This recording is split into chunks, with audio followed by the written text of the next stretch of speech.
रंग गई मीरा रस खान तुरसे की खान हुए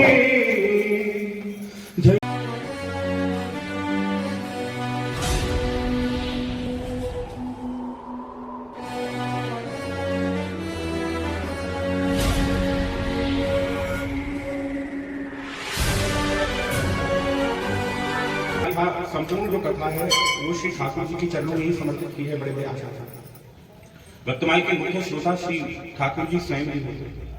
मुख्य श्रोता श्री ठाकुर की हम ठाकुर जी के चरित्रों को सुन के खुश होते हैं और ठाकुर जी भक्तों के चरित्र को सुनकर खुश होते हैं। एक कथा में मैंने आप लोगों के सामने वर्णन किया था कि श्री पंढरपुर में श्री पंडरीकनाथ जी जो ठाकुर जी श्री विठल नाथ जी एक पुजारी जी एक गोसाई जी उनको डेली जब सेवा में रहते थे उनको शयन सेवा में सुलाते थे। अब जब सुलाते थे तो वो रात्रि भर उनके चिंतन में बैठे रहते। ठाकुर जी को शयन कराकर शयन शैया पर पड़ा दिया। उसके बाद वो उनके चिंतन में बैठ गए।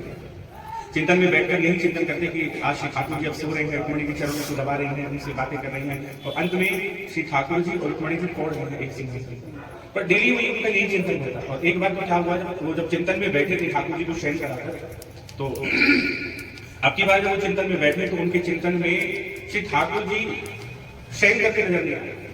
ठाकुर श्री विठल नाथ जी नाचते हुए मृदंग लेकर नाच रहे थे और मृदंग लेकर नाचते हुए रुक्मणी जी के साथ करताल बजा रहे थे और ठाकुर जी मृदंग बजा कर नाच रहे थे। उन्होंने फिर आंख बंद की, फिर चिंतन किया, फिर उन्होंने देखा ठाकुर जी आज शयन नहीं कर रहे हैं, आज ठाकुर जी संकीर्तन कर रहे हैं और संकीर्तन कर रहे हैं मृदंग बजाकर और रुक्मणी जी खरताल बजाकर संकीर्तन कर रहे हैं। बहुत सुंदर भाव आ वो सोचने लगे कि आज ठाकुर जी की लीला हमारे चिंतन में आ क्यों नहीं रही। रात्रि 2 बजे ही उन्होंने अपने श्री ठाकुर जी की शयन खोले। रात्रि 2 बजे ठाकुर जी की शयन खुले तो क्या देखते हैं कि ठाकुर जी शयन शैया पर सो नहीं रहे। श्री विठल नाथ जी आज गले में मृदंग बांधकर कीर्तन कर रहे हैं और जो रुक्मणी जी हैं वो करताल लेकर कीर्तन कर रही हैं। और किसका कीर्तन कर रही है? नामदेव तुकाराम, नामदेव तुकाराम, नामदेव तुकाराम। भगवान भक्तों के नाम का संकीर्तन कर रहे हैं। हम जैसे हम ठाकुर जी के नाम का संकीर्तन करते हैं ठीक उसी प्रकार भगवान भी भक्तों के नाम का संकीर्तन करते हैं। हम जैसे ठाकुर जी का चिंतन करते हैं भगवान भी भक्तों का चिंतन करते हैं। हम जैसे भगवान का भजन करते हैं तो ठाकुर जी अपने भक्तों का भजन करते हैं। मैंने पहले भी कथा में बताया था, भक्तमाल कथा में आया था, सुबह 4 बजे से लेकर 7 बजे तक भगवान आंख बंद करके जब बैठते हैं चिंतन में तो वो श्री भक्तों के चिंतन में ही बैठते हैं। इसलिए जब भक्त उन्हें याद करते हैं तो भगवान के अच्छे चिंतन में भक्त पहुंच जाते हैं कि आज ये भक्त मेरा चिंतन कर। अहम भक्त पराधीन, भगवान भक्तों के एकदम पराधीन है, वो स्वतंत्र नहीं है। सृष्टि के लिए स्वतंत्र है पर भक्तों के लिए क्या है वो स्वतंत्र है। शरणागति का प्रसंग जो है अर्जुन और भगवान की राम जब जन्म लिया था और कृष्ण जन्म भगवान ने प्रकट अवतार लिया था तो दोनों में जब कृष्ण अवतार लिया था तो अर्जुन सबसे प्रिय और राम जी बनकर जो आए तो हनुमान जी सबसे प्रिय। हम जितना भी कार्य करते हैं, हम जो भी कार्य करते हैं शरणागति करके यदि हम कार्य करें तो योग सेवा वहां में भगवान हमारा सारा कुछ वहन करते हैं। कैसे करते हैं? कैसे करते हैं? एक समय की बात, अर्जुन भगवान की सेवा कर रहे थे। अर्जुन तो भगवान की सेवा में रहते हैं। अर्जुन भगवान की सेवा कर रहे थे तो सेवा करते करते श्री ठाकुर जी ने अर्जुन से कहा, अर्जुन तुम हमारे लिए पूजा के लिए पुष्प ले आओ। भगवान जिससे जो जब कार्य कराना चाहते हैं भगवान उससे वो तब कार्य करा देते हैं। हम समझ नहीं पाते पर भगवान भविष्य की सब सोचते हैं। भूत भविष्य वर्तमान भगवान से छुपा नहीं होता। भगवान पहले ही वही प्रारूप बना देते हैं जिससे कि भक्त की रक्षा हो सके। अब क्या हुआ, भगवान ने अर्जुन को आदेश दिया, अर्जुन हम पूजा कर रहे हैं, पूजा के लिए पुष्प ले। अर्जुन कहा जी सरकार मैं अभी आपके लिए पुष्प लेने जाऊंगा। अर्जुन पुष्प लेने के लिए चले और अर्जुन एक कदली के वन में यानी केले के वन में भगवान के लिए पुष्प लेने के लिए भगवान के लिए पुष्प लेने के लिए गए तो उसी वन में संयोग से हनुमान जी बैठकर भगवान के नाम का संकीर्तन कर भगवान का नाम जब कर रहे थे हनुमान जी अर्जुन जब गए और अर्जुन ने जब पुष्प छोड़े तो हनुमान जी की जो भगवान का नाम के चिंतन में जो बैठे थे वो टूट गया। अर्जुन से पूछने लगे कि कौन हो, कैसे मतलब बिना पूछे पुष्प ले रहे। बोले भाई मैं पुष्प पूजा के लिए ले रहा हूँ, तो वैसे तो ले नहीं रहा खाने के लिए। वो पहचान नहीं पाए हनुमान जी महाराज को। तो किसकी पूजा के लिए पुष्प ले रहे? पूछना तो चाहिए था ना, आप यदि पुष्प ले रहे हैं तो किसकी पूजा की, कहाँ किसके लिए ले रहे हो, पूछना चाहिए। बोले हम भगवान कृष्ण की पूजा के लिए पुष्प ले रहे हैं। हनुमान जी हंसने लगे, उनकी पूजा के लिए पुष्प ले रहे। बोले ले राम जी हनुमान जी कहने लगे अब तक तो गरज रहे थे, अब भगवान का नाम सुनकर क्यों शांत पड़े? अब तक तो हमसे मना कर रहे थे, पर भगवान कृष्ण का नाम सुनकर आप कैसे ढीले पड़े? बोले चोर के सेवक चोर नहीं होते, वो चोर ही तो है, तो उनके सेवक चोर ही हुए और चोरी करके तुम पुष्प ले जाए, चोर के सेवक चोर ही हुए। अर्जुन ने जब श्री ठाकुर जी के बारे में सुना कि हनुमान जी ने उनको चोर कहा तो अर्जुन भी एकदम आवेश में आए, अरे आपकी हिम्मत कैसी है हमारे श्री ठाकुर जी को चोर कहने की, क्यों कहा आपने श्री ठाकुर जी को चोर? बोले तो भैया हम तो सुनते ही आए हैं श्री ठाकुर जी ने माखन चुराया, ये चुराया, वो चुराया, तो चोर के सेवक चोर। बोले हाँ हम भी जानते हैं आपके प्रोग्राम को। वो कैसे हम भी जानते हैं। बोले कैसे? बोले जानकी जी का पता लगाने के लिए इतनी सामर्थ्यता नहीं थी उनमें कि स्वयं पुल बनवा दे, बंदर भालुओं की सहायता से पुल बनवा दे। हमें पता है कि जब जानकी जी का पता लगाने के लिए जाना चाह रहे थे तो लंका पर जाने के लिए 100 योजन का पुल बंदर भालुओं की सहायता से बनाया। मेरी बाबू की इतनी शक्ति है कि मैं अकेले लंका पर पुल बनाऊंगा, समुद्र पर पुल बनाऊंगा। जिस कार्य के लिए इतना बड़ा सहयोग लेना पड़ा मैं उस कार्य को तुरंत पूरा कर लूंगा कुछ ही समय में। हनुमान जी कह रहे बोले अच्छा? बोले हाँ। बोले भैया उस पुल से अनेक बंदर भालू चढ़कर गए थे, ध्यान रखना इस बात का, अनेक बंदर भालू चढ़कर गए थे उस पुल से। तो अर्जुन कहने लगे कि कोई बात नहीं, हम भी ऐसा ही पुल बनाएंगे, इसमें कोई दुराई की बात नहीं, हम पुल नहीं बना सकते। तो हनुमान जी कहने लगे कि यदि आपका पुल एकदम सार्थक रहा तो आप जो कहोगे सब मानेंगे। तो अर्जुन भी कहने लगा यदि मेरा पुल टूट गया तो मैं चिता बनाकर तुरंत भस्म हो जाऊंगा। उससे शर्त लग गई दोनों के बीच। अर्जुन ने क्या शर्त लगाई? यदि पुल टूट गया तो चिता बनाकर वही भस्म हो जाऊंगा। हनुमान जी ने क्या की? जो आप कहोगे सो मैं करूंगा, यदि पुल नहीं टूटा तो आप जो कहोगे सो मैं करूंगा। शर्त लग गई। अर्जुन ने चलो तो यही बात नहीं समझ, चले गए दोनों समुद्र की ओर। जब गए तो अर्जुन ने ऐसे बाण चलाए, देखते देखते कई योजन का बाणों का पुल बना। अर्जुन बड़े मुस्कुरा रहे थे, देखो जो कार्य राम जी ने इतने बाण भालुओं के सहयोग से किया वो कार्य मैंने अपने बाणों से कर दिया, कितना विशाल पुल बना दिया, कितने योजन का पुल बना। हनुमान जी मुस्कुरा रहे थे, बोले उस पुल पे तो अनेक बंदर भालू चढ़ के गए थे, इस पुल से तो एक बंदर को ही संभाल ले तो हम जाने, एक बंदर को ये पुल संभाल ले तो जाने। अच्छा बोले हाँ। हनुमान जी ने अपना विशाल स्वरूप धारण करना आरंभ। इतना विशाल स्वरूप हनुमान जी ने धारण किया, इतना विशाल स्वरूप कि कई हजार योजन के हनुमान जी ने अपनी विशाल प्रकट कर, और कई हजार योजन की विशाल देह प्रकट करके कई योजन लंबे बड़े पत्थर बांध लिए अपने शरीर पर, रोम में पत्थर घुसा लिए, कनक भूधराकार शरीर, इतने विशाल हो गए श्री हनुमान जी महाराज। अब जब इतने विशाल हो गए, इतने घबरा गए, अर्जुन देखकर इतने घबरा गए कि बस चक्कर आ रहे थे, बेहोशी आ रही थी बार-बार हनुमान जी के उस स्वरूप को देखकर, कनक भूधराकार से इतने चक्कर आ रहे थे श्री हनुमान जी। तो हनुमान जी महाराज ने अनेक पत्थर बांध लिए कई योजन लंबे, और जैसे ही पुल पर चढ़े और पुल तुरंत स्वाहा, तुरंत टूट गया पुल। जैसे ही स्वाहा हो गया तो अर्जुन एकदम घबरा गए, बोले मेरी तो प्रतिज्ञा थी अगर पुल टूट गया तो चिता बनाकर अपने आप को भस्म करना पड़ेगा। अब तो अर्जुन ने आनंद पानंद में लकड़ियां बीनी, इधर उधर से बीन बांधकर चिता की तैयारी करने लगे, और चिता की तैयारी करके उस पर बैठने की तैयारी। हनुमान जी घबरा गए। अब हनुमान जी कहने लगे कि भैया कोई बात नहीं, चिता विचा तैयार मत करो, जान बहुत कीमती होती है, ऐसे मत करो। बोले हमने वचन दिया था कि हम यदि हार जाएंगे तो तुरंत चिता में भस्म हो जाएंगे।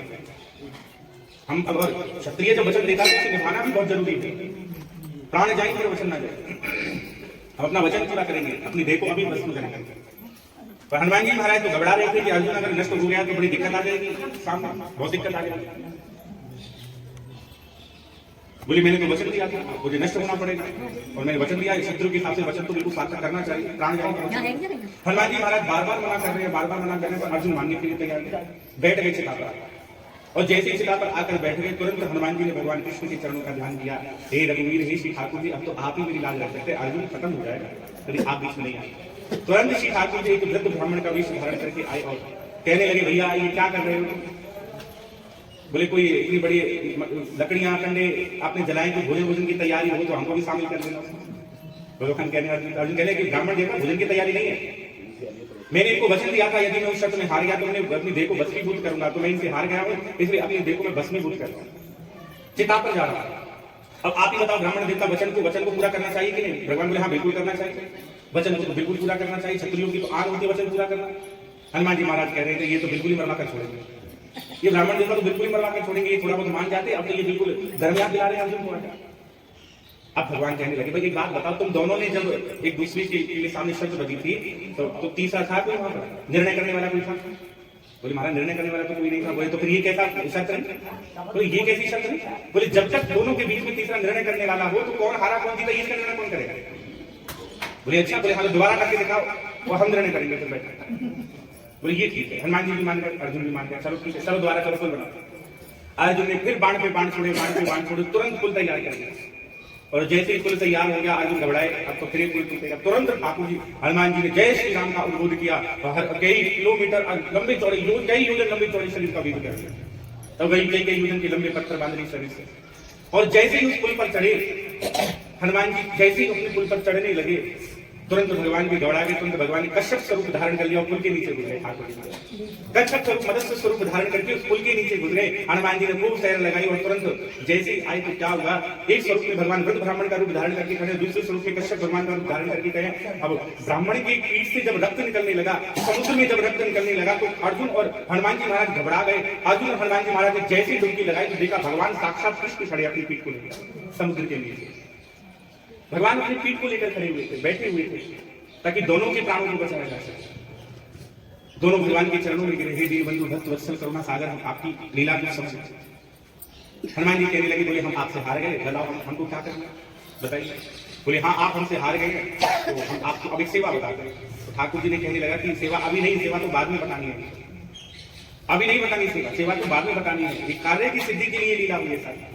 भगवान जिससे जब जिस कार्य को जिस समय के लिए कराना चाहते हैं, भगवान उस समय को छोड़ देते हैं, उस समय के लिए। बोले अभी सेवा नहीं चाहिए, सेवा आपकी हमें बाद में चाहिए। ठीक है प्रभु। हनुमान जी महाराज भी चले गए, अर्जुन भी चले। अब जब महाभारत का युद्ध आरंभ होने वाला था, महाभारत का युद्ध आरंभ होने वाला था, भगवान शांति दूत बनकर भी गए, लंबा चौड़ा भाषण दिया, पर किसी की समझ नहीं आई। महाभारत का युद्ध जब आरंभ हुआ तो दोनों अर्जुन और दुर्योधन सहायता मांगने के लिए गए भगवान से।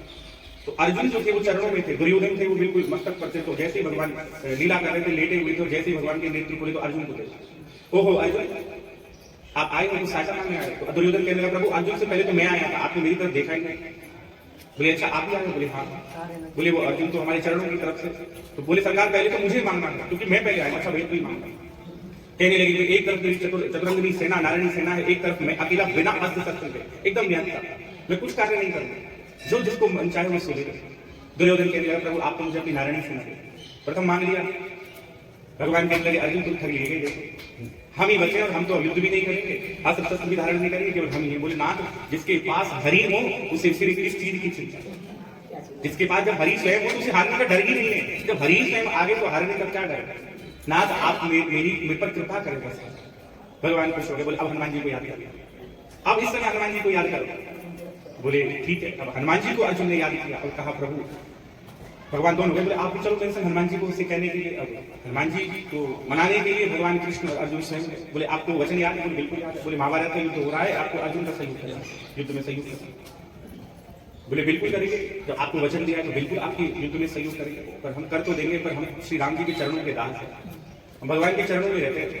ठाकुर जी कहने लगे कोई नहीं भैया आप हमारे मस्तक पर बैठ जाना, अब तक राम जी के चरणों में बैठते हो, अब हमारे मस्तक पर बैठ जाना। बोले नहीं सकता, ऐसी कोई बात नहीं, जहां आप जैसे आज्ञा देंगे हम वैसा ही करेंगे, पर हमारी एक शर्त है। प्रभु बोले क्या? बोले हम सत्संग सुनने के आदि हैं, जब तक हमें सत्संग और हमें कीर्तन नहीं सुनता ना तो हमारा मन नहीं लगता, हमें सत्संग जरूर सुनना। अर्जुन कहने लगे बताओ कर लो बात, अभी युद्ध में कहां सत्संग कीर्तन मिले?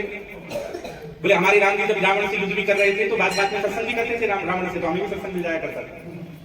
रावण रत्नी विरत रघुवीरा देख विभीषण भयउ अधीरा, और उसे धर्म का पाठ पढ़ाने लग जाते थे श्री ठाकुर जी, तो उसे सत्संग हो जाया करता था। जो भी दैत्य आता था पहले भगवान उसे सत्संग करते थे, हनुमान जी के पहले भगवान सत्संग करते थे, उसके बाद ही उससे युद्ध करते थे। ऐसे न्याय की मूर्ति है श्री राम।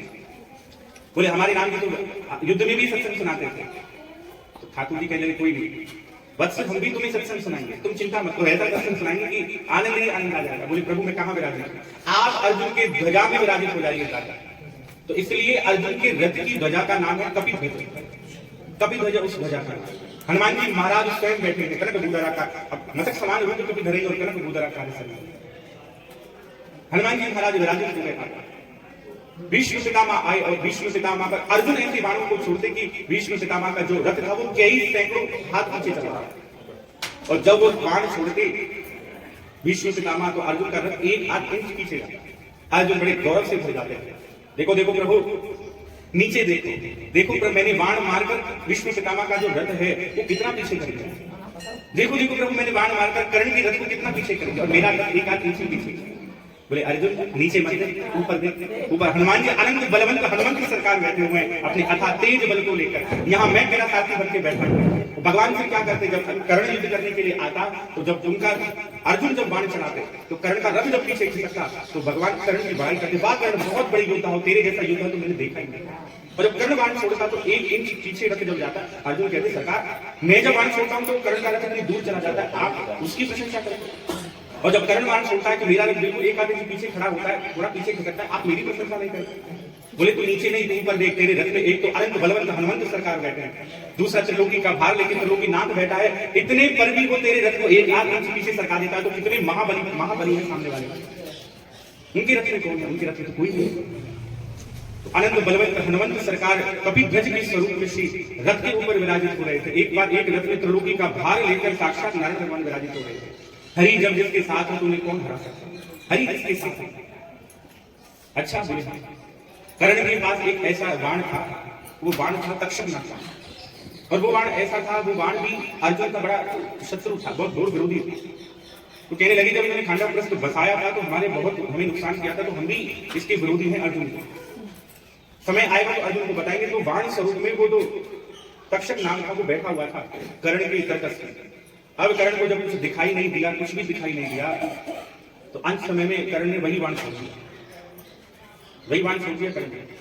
अब जैसे ही वो बाण छोड़ा, अच्छा उससे पहले तो अर्जुन युद्ध करने के लिए तैयार ही नहीं हो रहे थे, युद्ध करने के लिए तैयार ही नहीं हो रहे थे, क्योंकि वो कह रहे थे प्रभु मैं किसे मारूं इनमें से? कुलगुरु द्रोणाचार्य, कृपाचार्य, विष्णुपितामह मेरे भाई हैं, किसको मारूंगे? तो सगे संबंध में तो तुरंत भगवान ने गीता जी का ज्ञान दिया। अर्जुन तो बहाना था, ज्ञान और सत्संग देना तो हनुमान जी को निशाना था।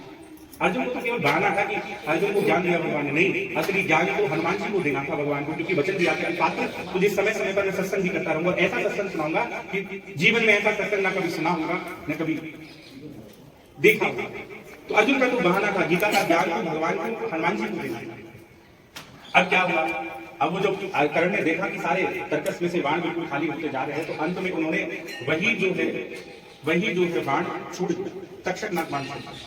अब जैसे ही वो बाण छोड़ा, अर्घ को ऐसे नाग उत्पन्न होने लगे, भयंकर दंश मारने लगे, त्रिलोकी में हाहाकार मच गया, देवता लोग घबरा गए, देवता भगवान से प्रार्थना करने लगे प्रभु अर्जुन के प्राणों की रक्षा करो, नहीं तो यदि मारा जाएगा अर्जुन। भगवान ने तुरंत हनुमान जी को इशारा किया, हनुमान जी ने ऐसा वेग बढ़ाया उस रथ को तुरंत पाताल में, भगवान सहित हनुमान जी उस रथ को तुरंत पाताल में। और जब पाताल में नीचे गए, अच्छा एक बार पहले राम जी के और लखनलाल के प्राणों की रक्षा के लिए हनुमान जी उनको पाताल लोक में लेके गए थे त्रेतायुग में।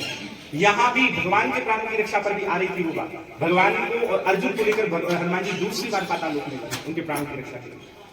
पाताल लोक में गए और अब जो वाण था उसे जब कोई लक्ष्य नहीं मिला तो बिल्कुल व्यथा हो गया, छूट गया, वाण खत्म हो गया, वो तुरंत प्रकट हो गए। तो तुरंत प्रकट हुए, बाण बिल्कुल व्यथा चला गया, हनुमान जी ने अर्जुन के प्राणों की रक्षा की, कितने भयंकर वाले थे, और सहज में अर्जुन के प्राणों को बचा दिया, और अंत में अर्जुन की विजय भी उस धर्म में हुई। तो भगवान ठीक इसी प्रकार अर्जुन की विजय क्यों हुई? क्योंकि अर्जुन ने अपने रथ का सारथी श्री ठाकुर जी को बनाया, अर्जुन ने अपने रथ का सारथी श्री ठाकुर जी को बनाया। ठीक इसी प्रकार अर्जुन ने क्या कहा था, प्रभु मैं रथ में बैठूंगा, बाण भी चलाऊंगा, युद्ध भी करूंगा, पर मेरे साथ आप मुझे चलाओगे, मैं नहीं चलूंगा स्वयं अपनी इच्छा से। ठीक इसी प्रकार हम भी अपने जीवन रूपी रथ में बैठे हुए, अपने जीवन रूपी रथ की डोर को श्री गोविंद के चरणों में समर्पित कर दें, तो भगवान योग क्षेम हम सारे जितना भी हमारे योग क्षेम है उसके सभी का वहन करते हैं श्री ठाकुर जी, पर अपने रथ की लगाम हमें श्री ठाकुर जी के हाथ में देनी ही पड़ेगी। यही आत्मसमर्पण होता है। भागवत धर्म के 3 संबंध होते हैं, स्तंभ होते हैं। पहला होता है, पहला जो स्तंभ है वो है संबंध, दूसरा है समर्पण और तीसरा है विश्वास। यदि ठाकुर जी के चरणों में विश्वास यदि आपका अटल है तो उनसे आपके चरणों में संबंध स्थापित होगा, और जहां आपका संबंध प्रगाढ़ हुआ उनके चरणों में, तो तुरंत आपके मन में उनके प्रति आत्मसमर्पण की भावना अपने आप जागृत होगी। विश्वास पक्का होना चाहिए, विश्वासम फलदायकम, विश्वास से ही संबंध बनता है, और जहां आपका संबंध श्री ठाकुर जी के चरणों में बना, संबंध से समर्पण की भावना आती है। और समर्पण क्या होता है? हर वस्तु श्री ठाकुर जी को समर्पित, यानी अपना जीवन भी उनको समर्पित, जीवन रूपी रथ की नैया श्री ठाकुर जी के हाथ में यदि हम सौंप दें तो ठाकुर जी हमारी नैया को फिर अपने आप में पार उतार देते हैं। पर शर्त ये काम मैं कर रहा हूं, ये काम वो कर, ये मैं और मैं मेरी ही इस संसार में हराने वाला है। कोई भी कार्य करो श्री ठाकुर जी की इच्छा से करो, तो भगवान अपने भक्त की रक्षा करते हैं। इसी कारण ठाकुर जी ने अर्जुन को इतनी विषम परिस्थितियों से बचाया था क्योंकि उनके रथ के साथ स्वयं श्री गुरु बोली वृंदावन बिहारी लाल की जय श्री राम, जय श्री राम, जय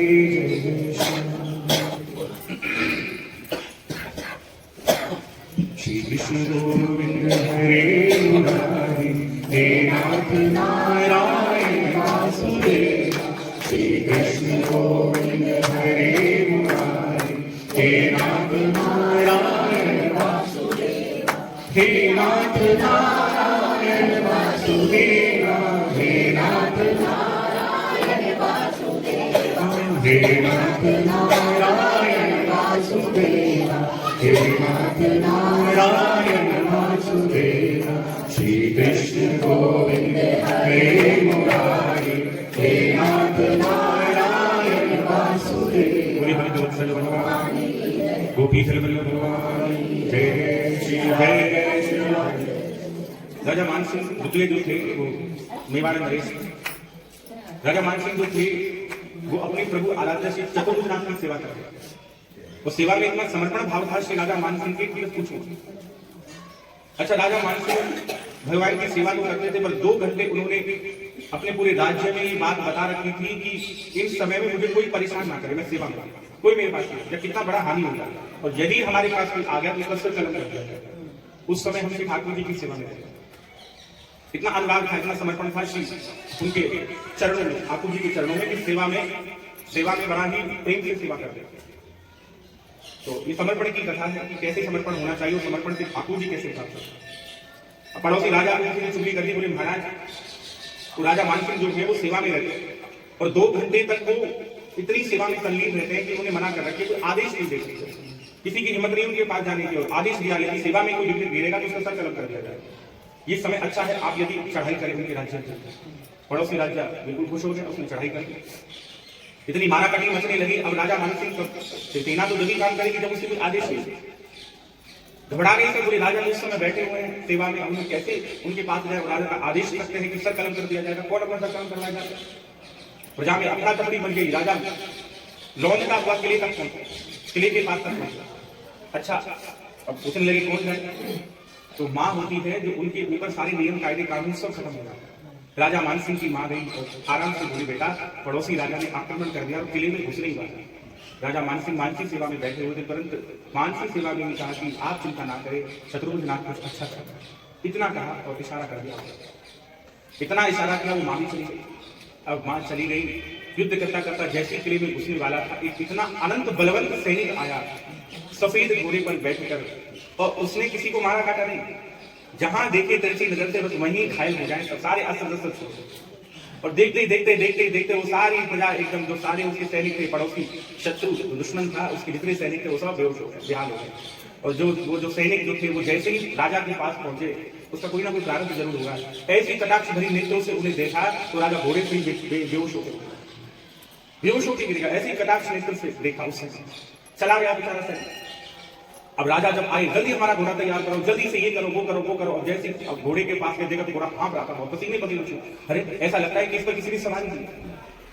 इतने में क्या हुआ, बोले महाराज वो सारे सैनिक को मूर्छित अवस्था में पड़े।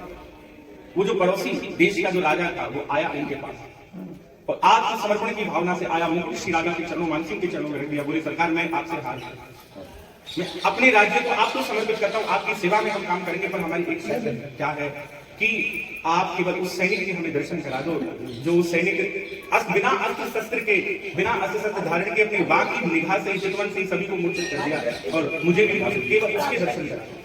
ठाकुर जी समझ गए कि राम राजा सरकार भी आए तो मेरा सैनिक बनकर हाथ पकड़कर राजा मानसिंह जैसे शत्रुघ्न नाथ के पास उन्हें ले गए। ठाकुर जी को श्रम हो रहा था, पसीना टपक रहा था भगवान के शरीर से, और उनको प्रत्यक्ष उसी सैनिक स्वरूप में भगवान का दर्शन हुआ। तो क्या थी, दोनों को दर्शन हुआ समर्पण भाव का।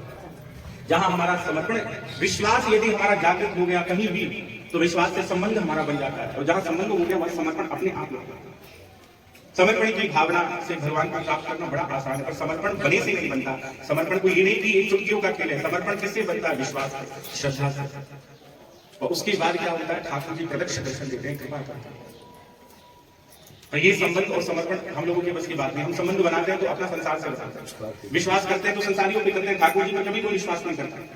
यदि विश्वास होता तो आज हमारी दुर्गति ना होती, जो हमारे संग दुर्गति होती। विश्वास हो तो हरि के चरणों में हो, हरि के चरणों में विश्वास करने वालों की कभी हार नहीं होती, उनकी विजयी भी होती। जैसे जैसे राजा मान सिंह का हरि के चरणों में समर्पण था, तो हरि आए और उनको कोई हरा नहीं सकता। ऐसे ही समर्पण होना चाहिए भक्त का शिव भगवान के चरणों में। बोलिए भक्त वत्सल भगवान हमारो धन राधा श्री राधा श्री राधा, हमारो धन राधा श्री राधा श्री राधा, जीवन धन राधा राधा राधा राधा राधा, जीवन धन राधा राधा राधा राधा राधा, प्राण धन राधा राधा राधा राधा राधा, प्राण धन राधा राधा राधा राधा, हमारो धन राधा श्री राधा श्री राधा, हमारो धन राधा श्री राधा श्री राधा, बरसाने वाली राधा राधा राधा राधा राधा, बरसाने वाली राधा राधा राधा राधा राधा, कीरत कुमारी राधा राधा राधा राधा राधा, कीरत कुमारी राधा राधा राधा राधा राधा, मोहन की प्यारी राधा राधा राधा राधा राधा, मोहन की प्यारी राधा राधा राधा राधा राधा, विश्वभानु दुलारी राधा राधा राधा राधा राधा, विश्वभानु दुलारी राधा राधा राधा राधा, हमारो धन राधा श्री राधा श्री राधा, हमारो धन राधा श्री राधा श्री राधा, श्री राधा श्री राधा श्री राधा श्री राधा श्री राधा श्री राधा श्री राधा श्री राधा, बोलिए वृंदावन जय जय श्री राम, जय जय श्री राम, जय जय श्री राम, बोलिए भक्त वत्सल भगवान। मैं कनकधारी दास श्री राधा रास बिहारी जी का सेवक, और आपको यदि ये भजन अच्छा लगा हो तो इसको लाइक करें और शेयर करें। जय श्री राम।